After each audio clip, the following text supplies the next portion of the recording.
So, good morning, ladies and gentlemen. Welcome to this sponsored session. This session is sponsored by MicroPort. And the idea of this session is that we introduce you to the MicroPort VitaFlow system. My name is Darren Mylert. I'm an interventional cardiologist from Galway, and I'm joined by my good colleague and friend Elizabeth Rosseel. We have a great panel today. We have Thomas Modine, Lars Sondergaard, Matthias Steffman, and Angela McInerney. And joining us online, we have three of our Chinese colleagues who have the most experience with this system globally. We have Professor Jumbo Ge, who did the first implant in China many years ago from Zhongshan Hospital. We have Professor Wu joining us as a discussant from Fuwai, and Professor Song, who's joining us from Anjin Hospital in Beijing. As we go through the presentations, our objectives are to introduce you to the VitaFlow system, first of all, to tell you how this system may be a good option for your patients with complex anatomies. And then we're also going to hear how this device is being adapted and used in anatomies that are somewhat unusual for us, patients with severe aortic incompetence. So we look forward to your participation over the next 60 minutes. Elizabeth. Okay, and let us remind you once more that we kindly invite you to participate in this meeting, to pose your questions either online through the chat or here on site through the mics or via the app. Thank you. Our chat master is Angela McInerney. So with that, it's a pleasure to ask Professor Jumbo Ge, who we see on our screen in front of us, if we could have Professor Ge on the main screen. And he's going to tell us about the VitaFlow system and about the 5-year results of their study. Professor Ge. Okay, thank you very much, dear Thomas and dear Lars. Good morning, and Professor Wu, Professor Song. Good evening. It's my pleasure to join you during this PCR 2022 Learning Wealth. I would like to present to you the 5-year clinical outcomes of this MicroPort VitaFlow Transcatheter aortic valve system. I do not have any potential conflict of interest to this presentation to declare. Yeah, first of all, I would like to briefly introduce this device. This device, as you may see, that is composed of 3 full components. The one is with the upper part with the larger cells to preserve the coronary access in the future, and also it's the lower part composed of the high-density cells to provide a strong radial force, which is more suitable for very calcified and bicuspid valves. And it is also composed of this double-layer PET skirt, which is better sealing to reduce this paravalvular leakage, and also this supravalvular annular design to preserve the annular circularity to provide a bigger or larger orifice. And this delivery system is also rather special. It is composed of this electric handle, which is very operator friendly, because it's not necessarily just to release this frame by rotating. And thus you have a button just to push, it will pull this sheath automatically back. And this is easily to control, especially during the implant. The study design was easy. This is underwent 6 years ago to evaluate the safety and effectiveness of this VitaFlow valve and delivery system in patients with severe calcific aortic stenosis who were considered suitable for surgical valve replacement 6 years ago, as I mentioned. And this was designed as prospective multi-center single-arm trial, and it was supposed to enroll 110 patients. All patients will be followed up at 30 days, 6 months, 12 months, and 2 to 5 years. This is the final follow-up according to the protocol, 5-year results. The primary endpoint of this trial was to evaluate the all-cause mortality at 12 months. And the secondary endpoint was the device success, procedure success, major stroke, and valve performance, improvement of heart function, and the major adverse cardiovascular and cerebrovascular event, and the improvement of life, of the quality of life, etc. As a PI of the study, we have colleagues from Hubei Hospital, from West China Hospital, and also the second field hospital of Zhejiang University School of Medicine as co-PI center.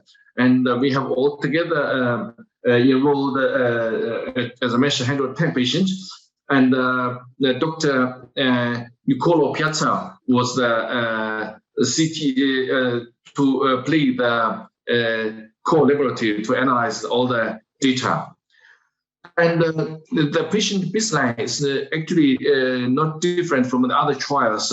The mean age was 77 years old, and two-thirds was a male patient with the mean SES score was 8.84. And what I want to point out is we have 38% of all the cases with bicuspid aortic valve, and the other 62% was non-bicuspid valve. And the others are roughly the same as compared to the previous studies. Yeah, you will see that because these are all Chinese patients, we have a 94 patients through transfemoral approach, and the 24 and 27 millimeter valve took the majority. We have only very minor patient with tiny, smaller and bigger valve. And this is actually the most important slide of the study. You will find this the red dot illustrates the effective orifice areas. And after implantation, it is stable by 1 year follow-up. And this is the blue dot illustrates the gradient change after implantation. You will find a dramatic decrease of the aortic pressure gradient, and it is also stable by follow-up. And by the 1 year follow-up, you will find that actually only 1/4 of the patients with a mild, we call maybe perivalvular leakage by the 1 year follow-up. Most patients, more than 70%, with a non or retrievable perivalvular leakage. And this slide illustrates the heart function change. You will find that by 1 year follow-up, and also more than 70% with improved kind of function, on only with 30% with the New York Heart Association function of 2 to 4. Only one patient with a class 4 classification. And the result, actually, I showed you last year by the 4 year result. This is a 5 year result. You will find that the total all-cause mortality by 5 year follow-up is 20 patients died, which was 18.2%. And the cardiovascular mortality is 9 patients of the all 110 patients. It was 8.2%. And the pacemaker of no exchange, vascular complication was stable, just compared with the 1 month. That means 30 days, no further vascular complication, and the stroke all stable. And the other 10% actually died not of the cardiovascular cause. And we also analyzed the subgroups regarding the bicuspid versus tricuspid. You will find in the bicuspid group, it seems to be the age was younger, and the STS score is less than that of the tricuspid. And because we know that the bicuspid valve will occur the valve stenosis earlier, this is also understandable. All the other parameters are similar in both groups. We compared also this hemodynamic change and also the mortality. The all-cause mortality is comparable in both groups, and even by the 5 years. And also the cardiovascular mortality, even though there's no difference, but it seems to be this bicuspid even lower because the volume the patient to less, and we cannot reach the difference. But in this group of patients, is comparable. And also all major strokes in both groups are similar. And we also compared regarding the hemodynamics. You will find that the mean aortic gradient by 12 months was similar. And also the aortic valve area by the 1 year follow-up also similar. There's no difference in both groups. Therefore, based on our result and also the long-term follow-up, clinical follow-up, we can conclude that the low all-cause mortality and the cardiovascular mortality rate at a 5-year follow-up of this platform. The all-cause mortality rate at 5 years was 18.2%. The cardiovascular mortality at 5 years was 8.2%. No significant difference between clinical outcomes of the bicuspid versus tricuspid group. And also the 5-year clinical outcomes support the safety and efficacy of MicroPort VitaFlow in the treatment of patients with severe aortic stenosis. Thank you very much.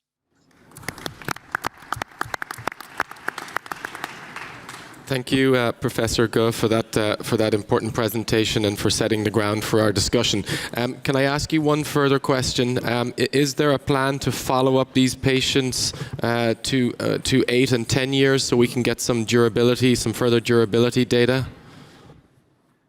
Thank you very much for the question. Actually, according to the protocol of this study, is for the 2 to 5 years follow-up. But according to our, we build the 12 center China, and according to the data bank, we try or we advise to follow all the patients up, and they upload all the follow-up data and as long as possible in the 12 center.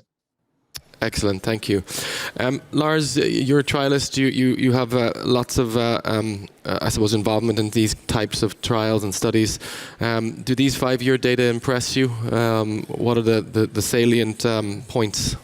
Yeah, I would say if you want to look at the effectiveness of safety of the procedure, you should probably not look at 5 years. I would look at the 30 days. The 30 days is going to tell us how safe is the procedure. And you saw here all-cause mortality in this quite old, high-risk cases was less than 1%. There was none of the patients who had a stroke. So it looks like it's a very safe procedure, as I see it. Looking at the 5 years data, it seems a little the data we have seen here that durability of this valve is sustained. It's the same opening area, same low gradient.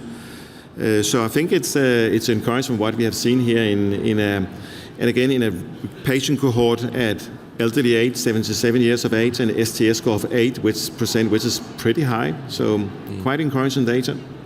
Tama, you were involved with this study when it kicked off. What are the features of this device that impressed you, or that mark it out as different from other devices on the market? So the different features in this device were very surprising when we tried it first back 5 years now, Darren. This hybrid construction of the stent itself, which make really a difference. High radial force at the level of the annulus, which explain also the good results with bicuspid, without taking a risk of using a balloon to open the valve. The large cells to guarantee a coronary access, and the soft cells at the level of the aorta, which minimize also the risk of the aortic dissection, which can happen also. The other thing really which I really liked and it showed to be very different and reliable in terms of accelerating the teaching and the adoption is the motorized system. The deployment appeared to be much more progressive, much more controlled, and the distal nose cone have been able to centralize a bit, and it gives you a centralized opening, which I think helped us achieving a very low rate of probable leak. And again, remember, this was 5 years ago. Yeah. Without commercial alignment, we didn't really used to implant high as we do it today. So, I mean, a valve that we used 5 years ago, it had already features of all what we want today. Yeah. Matthias, when I first saw the motorized I suppose, unsheathing of the valve. I felt that this was a little bit of a gimmick. I think we've learned since then that it actually provides a very stable deployment. What are your impressions of it, and why aren't more companies using this method? Yes, as you say, the motorized system give us some stability that we don't have with other devices. And the most important feature of the motorized device is that the second operator that is using the button to release the valve do not transfer any movement to the first operator. So that is important in the final part of the release, because the valve at the end, at the final part of the release, will not move, nothing. Will be on place, and this is difficult to have with other devices. Yeah. Sometimes with other devices, in the final part of the release, there are move upwards or forwards, so that is a good feature. I see we have Professor Wu online from Fuwai Hospital. Professor Wu, if I can ask you, in terms of your day-to-day clinical practice, are there particular patients that you choose for this VitaFlow system? Do you choose this for simpler patients, more complex patients, or where does it fit into your clinical practice? Okay, thank you very much for the question. So, and we start the TAVI program the 10 years ago. So the first device is the VitaFlow. I think is the all friends that know the VitaFlow. So this the VitaFlow is the second device in China, and we started to use it at the beginning in the relatively the simple the patients. But at that time, so this the VitaFlow is the first generation of it's the first generation, so it's not retrievable.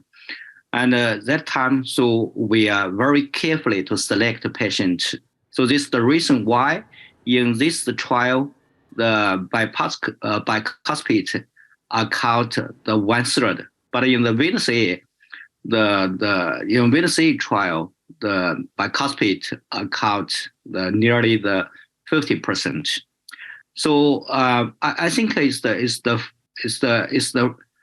earlier stage of this trial. So the patients are very carefully selected. But at the end of that trial, so because that time we had some experiments about the implantation.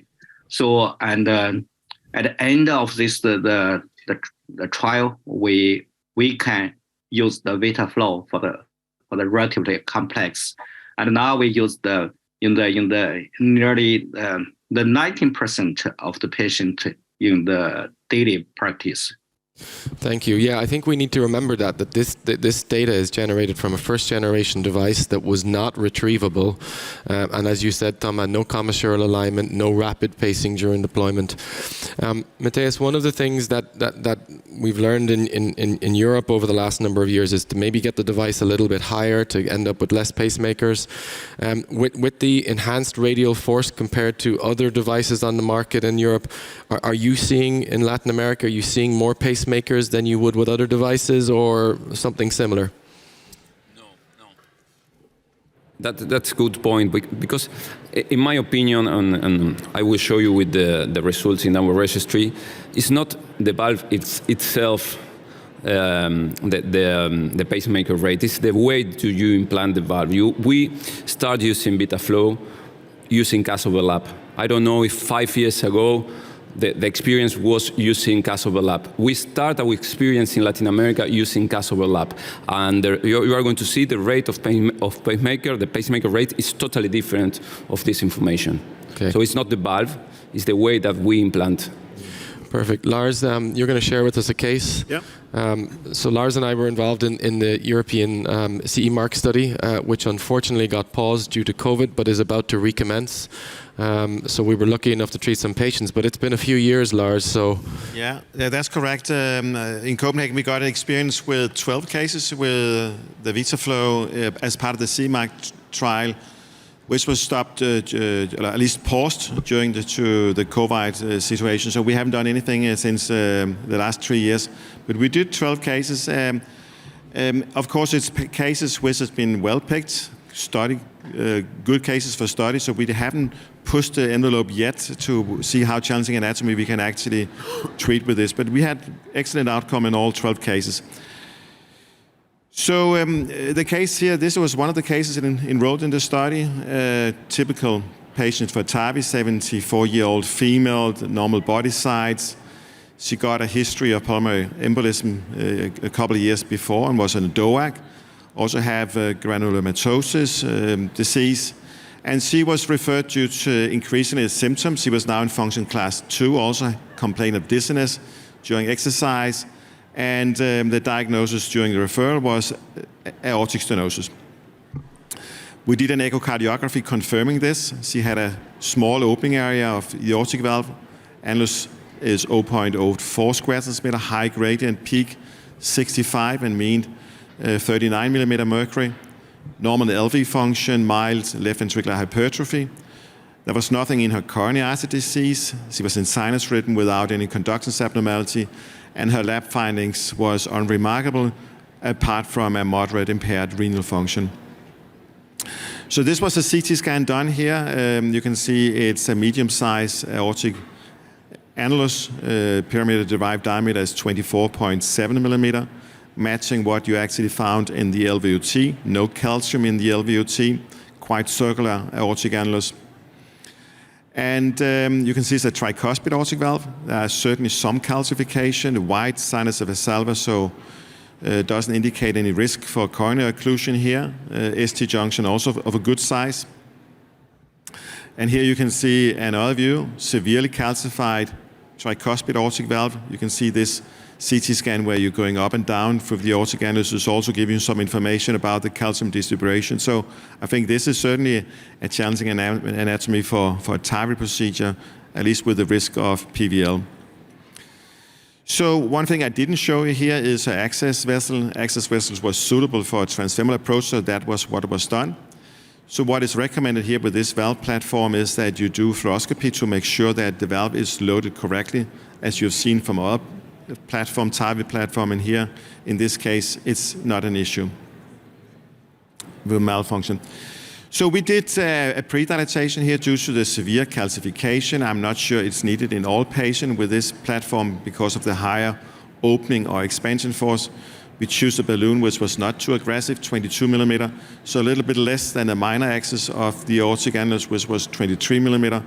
And you see it's good expansion here. You can still see here that there's a lot of calcium, big chunk of calcium here, but opening nicely up during the pre-dilatation. And then for the implantation here, again, as we already discussed, this valve have a motorized handle, which means that you don't need to turn a knob to open it up. You just push a small button and it will start to deploy. So you can do it very slowly, very controlled in this way. And you can even do it as one operator if you want, even though I think most of us will do it as a two operator. So starting here in the position where we approximately want to end, we are in a high position here, confirming that by angiography. And then next you can see that the valve is now expanding up. It's lifting nicely up here on the left coronary side. As we discussed before, you can see also, if you look at the fluoroscopy, this is done in an LAO projection. It's before we actually introduced the cusp overlap view, and I think also that explains the little bit high rate of pacemaker we saw from China here. And then again, confirming that the position is fine before we do the final release with the delivery system. Again, just push this button on the delivery system, and the motorized system will just slowly release the last part of the stent frame, pulling back the pigtail here.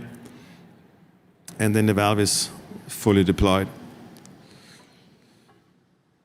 So this is the final angiography, angiogram here. There was done no post-dilatation, as I see there was here on the immediately angiography, only a trace PVL. It's a nice height position here. I would guess it's about 2 millimeter below the aortic annulus, again assessed in an LAO projection, not in a cusp overlap projection. So these are what we measured afterwards. Immediately in the cath lab, we did ECG showing that the patient had QS duration of 140, so a little bit broadened with a new left bundle band box, but it actually disappeared 2 hours after the procedure. ECG was normal, back to normal, no conductance abnormality. And the echocardiography before patient was discharged showed a large opening area, 1.9 square centimeter, low gradient. Here you can see a mean gradient, which is 1 digit, 6 millimeter mercury, with only a trace paravalvular leak. LV function is still normal, and with left ventricular hypertrophy. So that was one of the cases we did in Copenhagen. As I said before, we had done 12 cases so far with the system, all similar, very nice immediate results. That's great. Thanks, Lars. So maybe one question, or two questions actually. How about the hemodynamics during the deployment? Is it similar as a self-expanding supraannular valve? I mean, as all supraannular valves, you will see a drop in blood pressure as the valve start to expanding up. You will have a partial occlusion. And what we do routinely is we pace during this phase. We don't do, in our institution, very rapid pacing. We pace 120, 130 just to bring the stroke volume a little bit down, to have the valve in a more stable position as we pass this middle third of the deployment, and then the valve is working perfectly normal, and then you can stop pacing and do your assessment before you do your final release. Yeah. And then the other question here from the audience, what happens if the motor fails or the battery fails? Is there a bailout? Yeah. There is actually a bailout, and it was shown here on the picture we saw before from China. You saw there was this white box with a motorized handle. Here you have this button for release. At the end of the box, there's actually a knob. So let's say it's going to fail, you can still manually release it as in the old-fashioned way, just turning the knob to release it. Yeah, so I don't know, Matthias, about your experience, but in my experience with this system, it's only the battery has failed once, and of course it happened during a live case, so we had to turn it, use the wheel at the end. But again, they definitely have a fail-safe mechanism. Lars, come and join us. Let's be clear about a couple of the features of this device. So it comes in 4 sizes, right? It's a bovine pericardium. The skirt is a PET skirt, which is very similar to the Edwards skirt. The other thing that was noticeable, Lars, was that because the top of the frame is so soft, it seems that final release, when you let the valve go, that there's no shifting or movement on the valve. Is that your experience? That's correct. Some of the valves you see that as you do the final release, that it will make a tilt, quite a significant tilt, often go a little bit deeper on the left coronary side than when it's still in the capsule. It seems to be less with this system here. Again, it's difficult to quantify how much it is, but just my impression is it's a little bit less than you see with some of the other systems. Okay.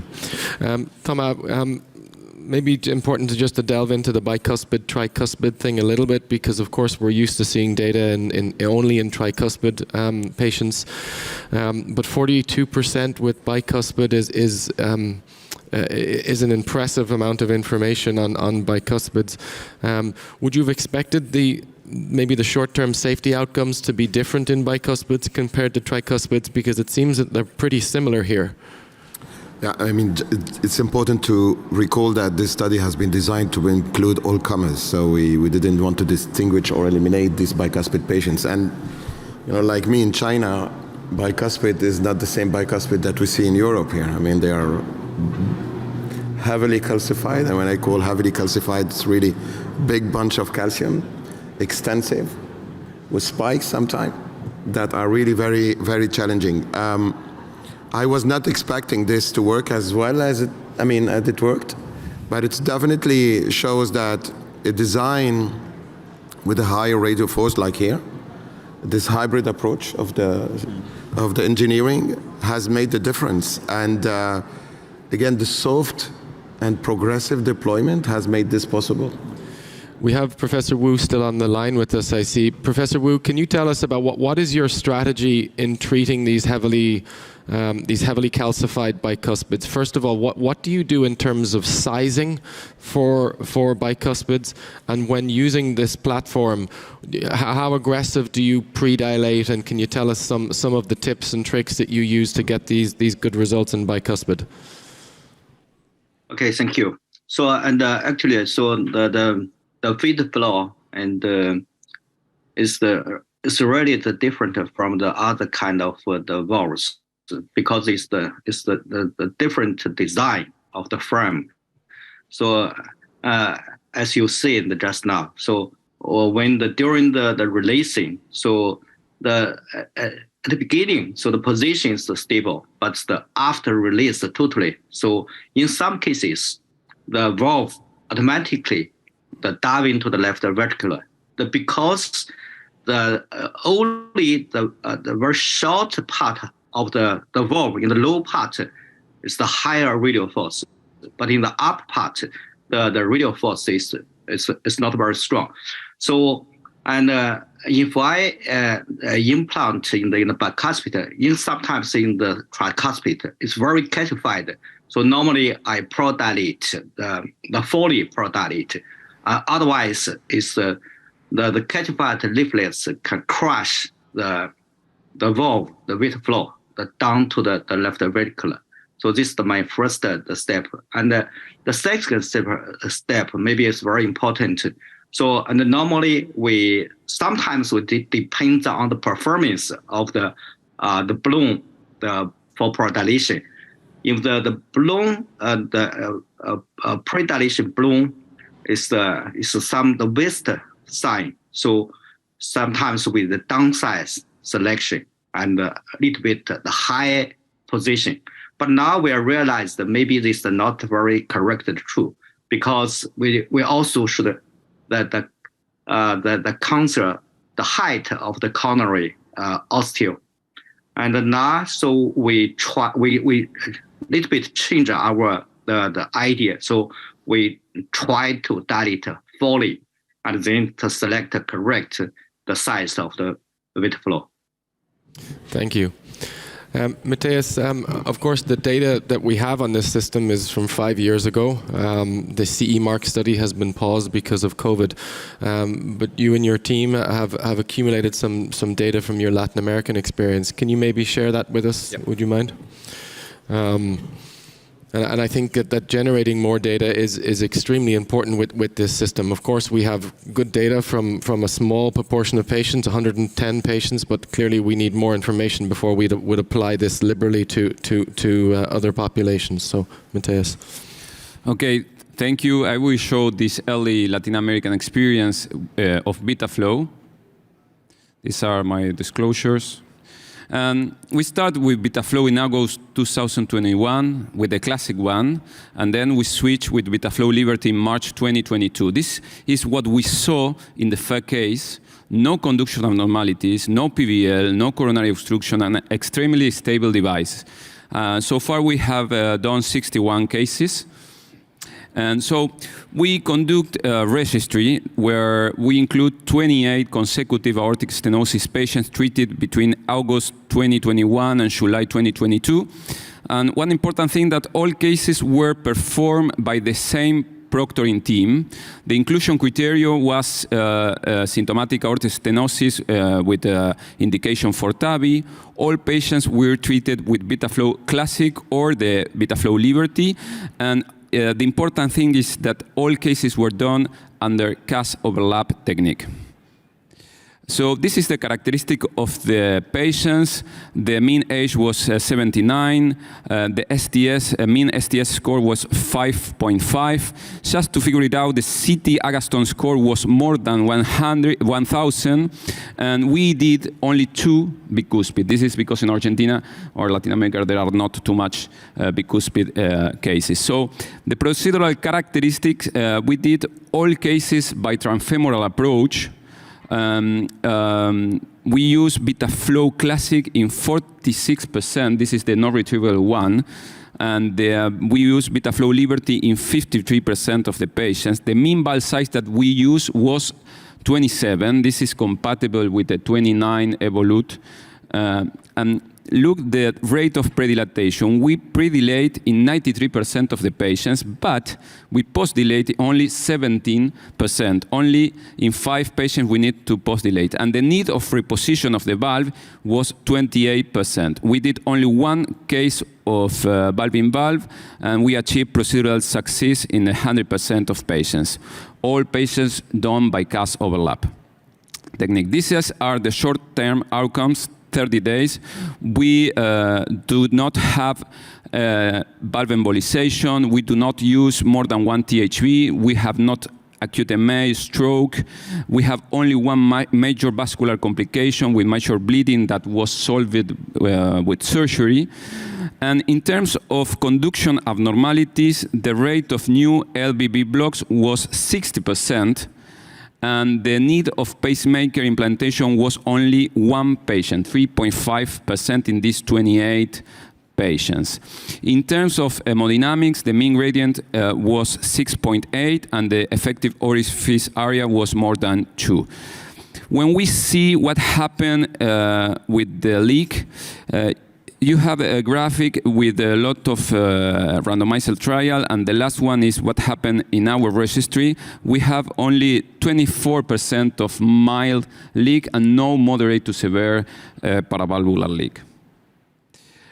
We also did a comparison between in our center, the last 25 case that we did with Evolut and the first case that we did with VitaFlow. And as you can see, the need of pacemaker using CAS-overlap is exactly the same. One patient in the VitaFlow cohort and 2 patients in the Evolut. So it's exactly the same. So I would like to conclude showing how we use the valve in Argentina with a case. This is a 17-year-old female with some risk factor. Lifestyle is active. She has this dyspnea, New Heart Class Association 2 and 3, no angina. And as you can see here, the AKG shows incomplete RBB, no coronary artery disease. It is low flow, low gradient aortic stenosis with 30% of ventricular ejection fraction. The aortic area was 0.8 and the peak gradient 42. But in exercise, as you can see, the gradient increased to 52. So it's a low flow, low gradient with indication of treatment. This is the CT analysis, as you can see, very similar to the last case, 77 of perimeter, so it's an intermediate annulus with good sinus of Valsalva. But look, the aortic angulation is big, 62 degrees of angulation and very good coronary heights. So what do we do usually in Argentina with this device? We use CAS-overlap. We choose the implanting CAS-overlap view, then we predilate, as you can see.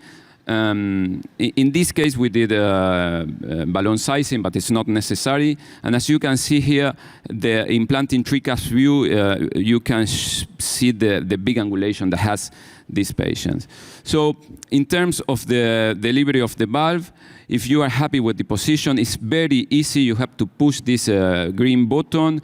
And in this case, and always in all cases, we do pacing of 120, 130.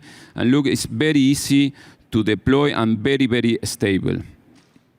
There are no movement of the second operator to the first operator. This is an important feature.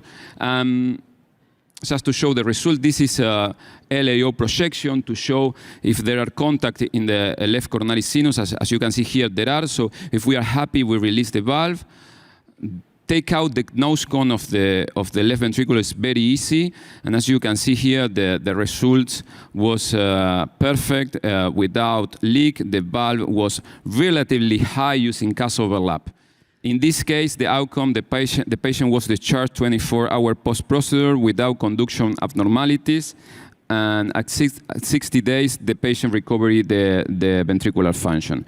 So in conclusion, VitaFlow is safe and effective for treatment of severe aortic stenosis, even in angulated cases.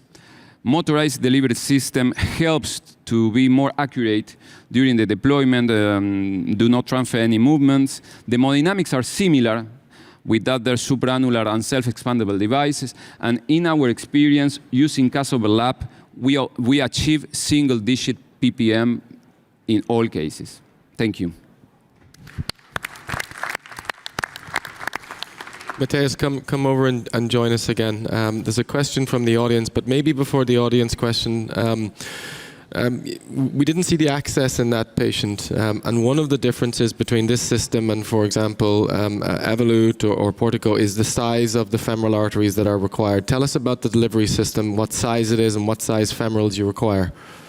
Yeah, I don't show the access because of the time. I didn't give you enough slides. Yeah, you cut me the slides, but in terms of measurements of the access, you need 1 millimeter more than other devices, because if you use the 21 or 24 valve, this is 16 French, but if you use the 27 or the 30 valve that are the biggest, you need 70 French to pass. So I think that if you have a calcification, you need more than 6.5 millimeters to pass through the artery. Okay, so good femorals are a prerequisite.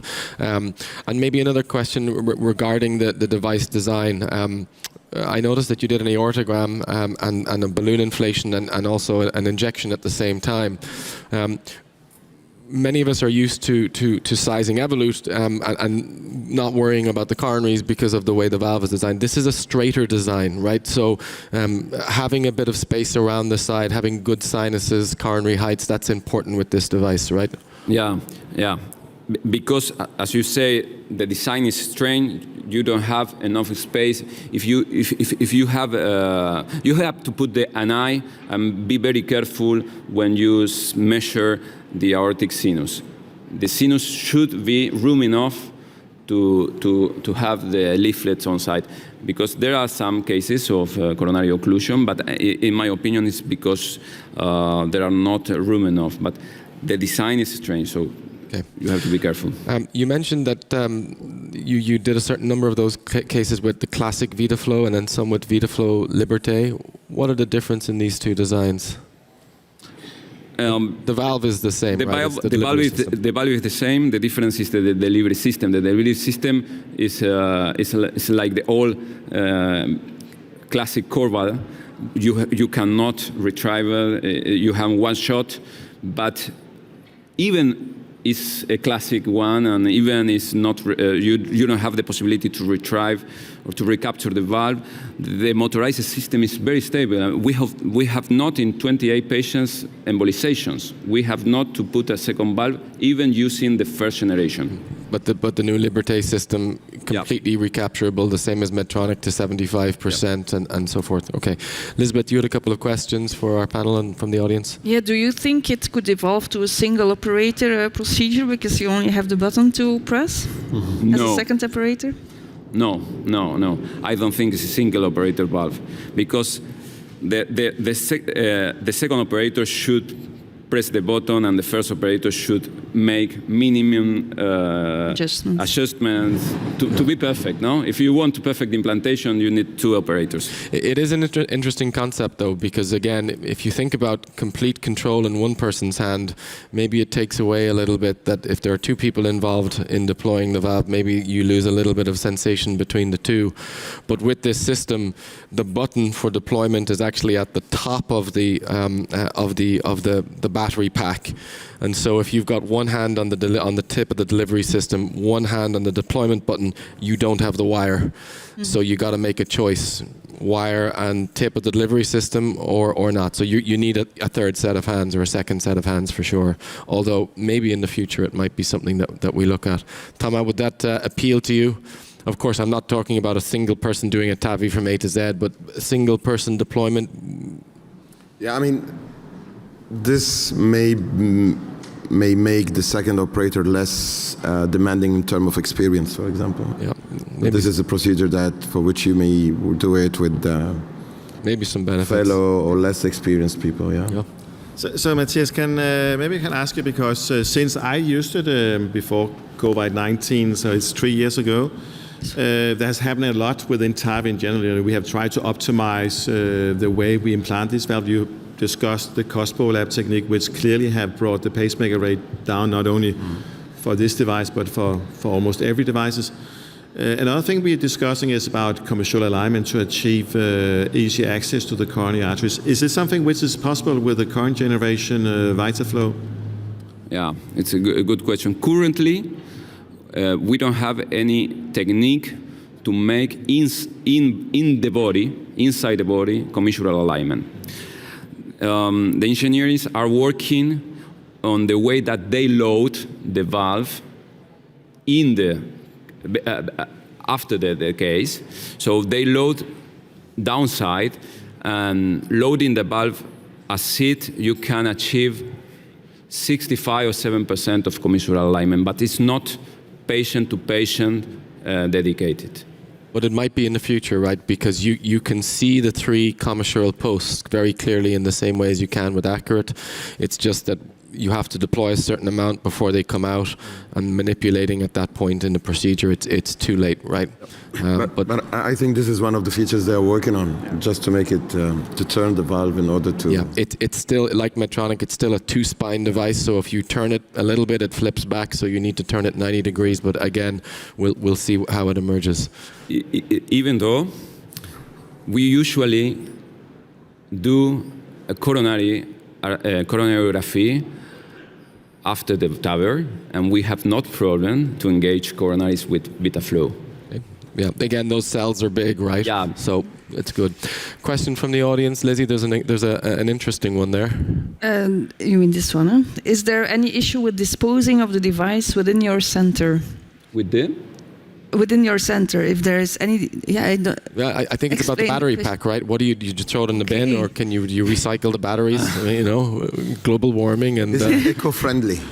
It's not eco-friendly. What is the footprint? No, as far as I understand, that the battery pack is recyclable. That you can take it out, you can keep it in your own center, and you can send it to sterilization, or I'm sure the company will take it back. But the battery pack, you can actually take out of the back of the handle, so I don't think you just throw it in the bin. Yeah. But I don't know. Okay. Okay. So moving on to maybe another application for this device, an area that really with commercially available devices in Europe, we have had suboptimal results, to say the least, is that of aortic incompetence, and there are many reasons, of course, that aortic incompetence is different to AS, not least the ability to anchor a device within the aortic root. And we're very happy to have Professor Song from Anjin Hospital in Beijing with us, and he's going to talk to us about the Aurora study. Professor Song, we see you and look forward to your presentation. For having me here, and it's been my honor, to report the Aurora study in China. I'm so glad, we have many friends here. We have Thomas, Lars, and Matthias, etc. Okay. So in China, actually, from Professor Wu's study, China DVD study, we have more aortic regurgitation. It's different, from the Euro Heart Survey, 2003. We almost have 16%, in hospital patients. However, we don't have the guidelines, recommendation for TAVI, for the patient with AR, especially if the patient is suitable for surgery. Not only from ACC or from ESC or China pathway of TAVI. We only recommend, transfemoral TAVI in experienced centers, and we need to screen for suitable patients. So what is suitable patients? So that's the reason why we measure the annulus level from the annulus, and we go every 2 millimeters above the annulus, so we can see if the leaflets can help anchoring the valve. And also we measure ascending aorta, so and also the LVOT level. And these 2 levels is not the main anchoring area, but they can help to stabilize the valve when you release. So we developed the new classification. We have 4 types. For the type 1, we have annulus level, and also we have 2 axillary assistant level. Sorry. We have the LVOT level and the ascending aorta level, to help anchoring the valve. And for type 2, and the main anchoring is also the annulus and the leaflets. And also we have the ascending aorta.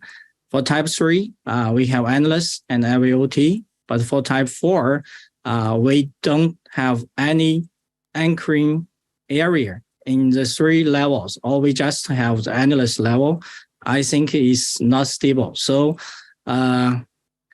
we did the FAME study in China in 2021.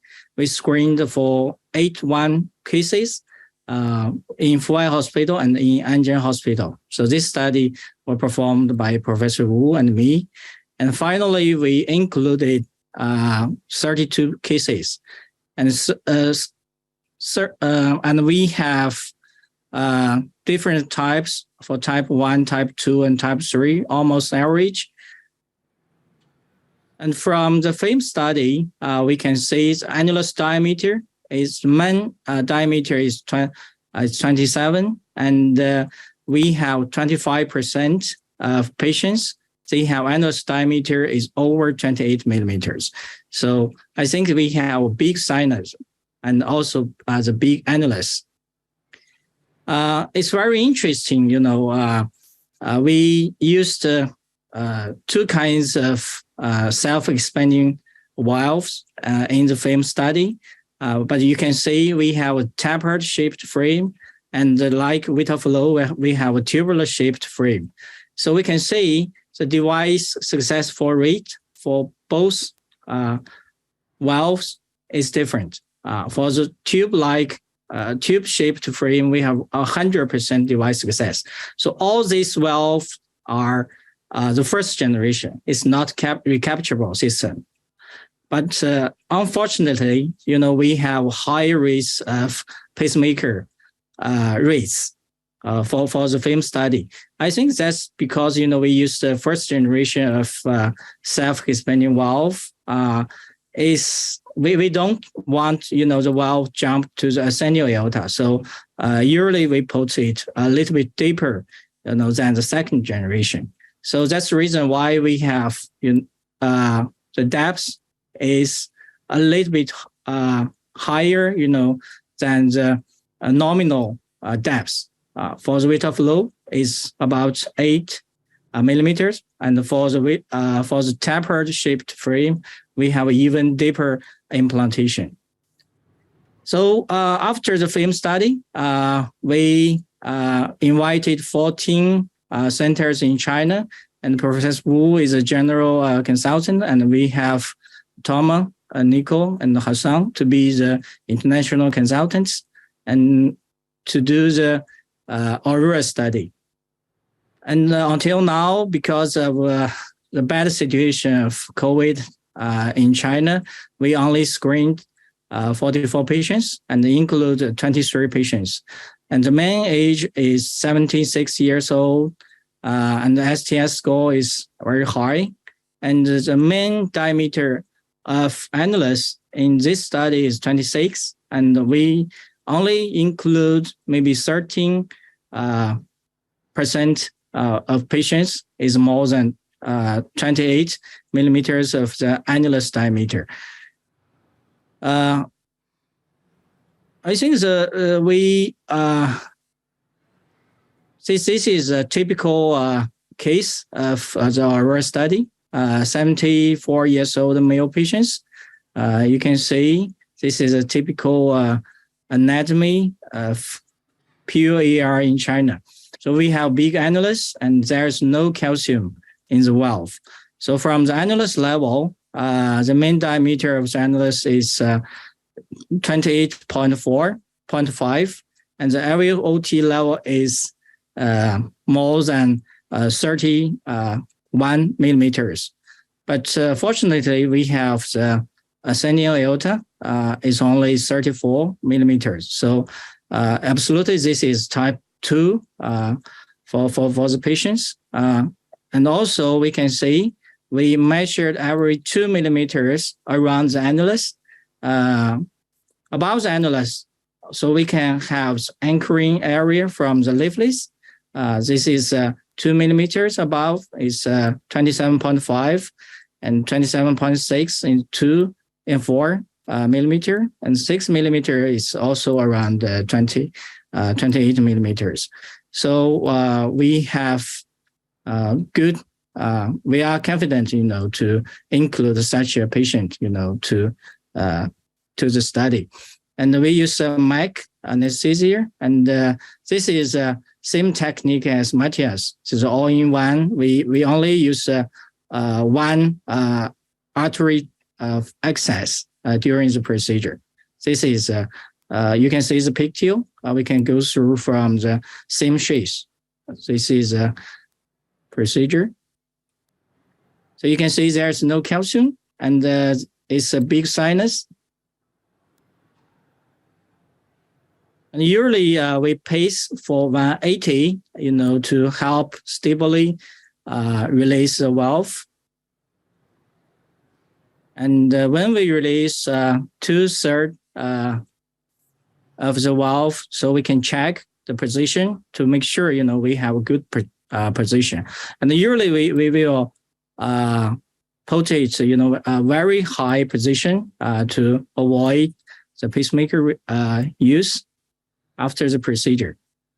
So when we check the position is good, then we slowly release the valve, and be careful with the tape. This is the final result. So you can see it's a very high position, and there's no regurgitation after the procedure. Okay, I think transfemoral TAVR for AR is challenging and associated with unpredictable outcomes right now because we don't have special devices for AR. The new TAVR-directed AR morphology classification was developed, to screen suitable AR patients in our study. And this ongoing study, I think, demonstrated is excellent clinical outcomes in suitable AR patients. However, I think the next generation of TAVR system for PAR are expected. Thank you.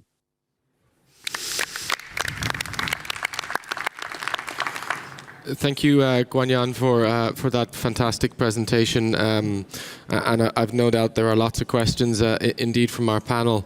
Can I start and ask you, when we've used other devices in Europe, we've seen that oversizing was one of the most important elements to that predicted success, and we were always looking for 20 or 30% oversizing.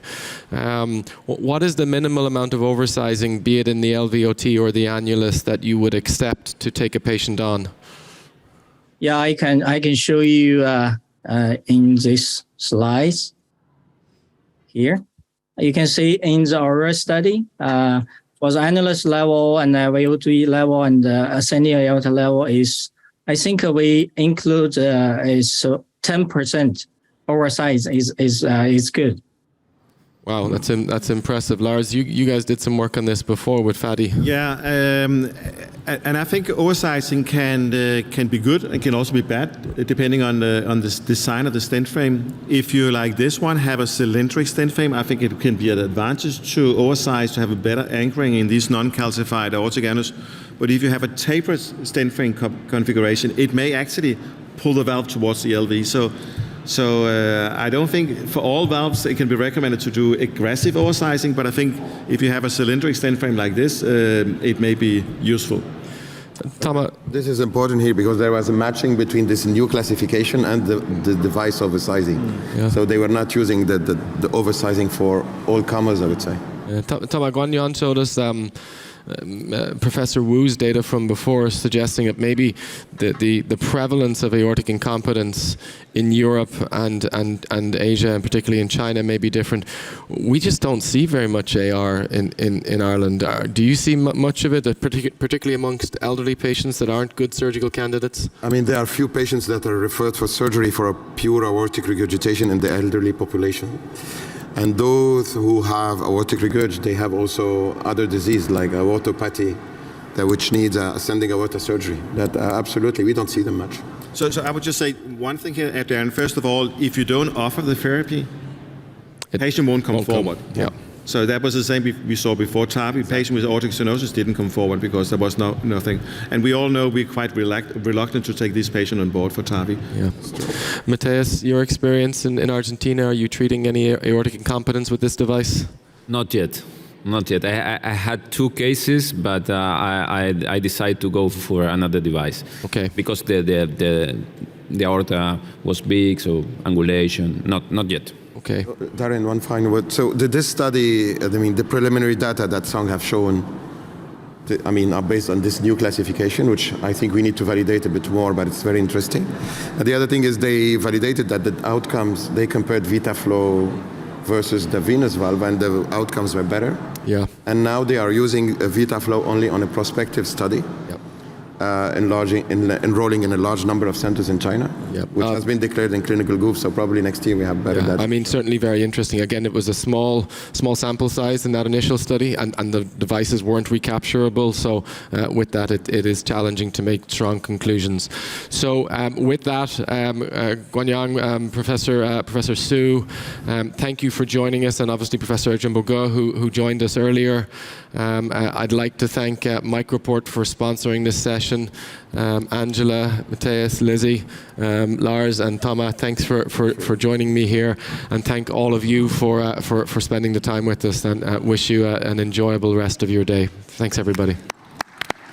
Thank you, Darren.